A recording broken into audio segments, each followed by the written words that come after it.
Ayan guys, nandito tayo ngayon sa kulungan ng mga baka.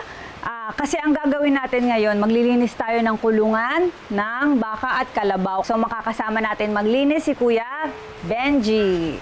So Kuya Benji, ano ba yung una natin gagawin? Papalahin muna natin to. Papalahin yung lupa. So gaganunin lang. Tapos saka po natin itatapon sa gilid, ma'am. Ako na ang sasalok ng grasya. Saya! Ang bango!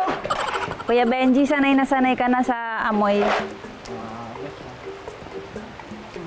Mag-challenge kaya tayo, no? Yung no reaction challenge. Hinga pa ako.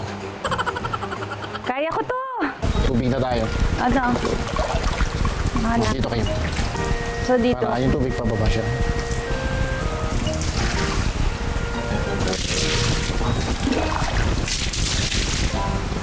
Tapos, medyo konti, paggalaw. Iuurong talaga siya. Para yung paa niya, ma'am. Sasagi lang siya natin ng saglit.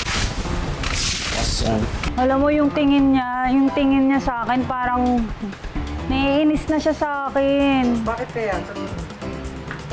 Parang di yata maganda yung pagsalo ko nung at. Parang nabuwisit siya, naiirita siya sa akin.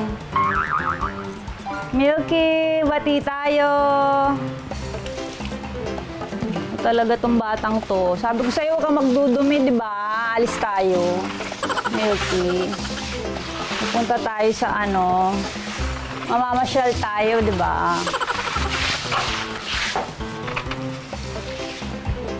Ayan, nalinis na natin si Milky. Milky, masaya ka ba? Milky!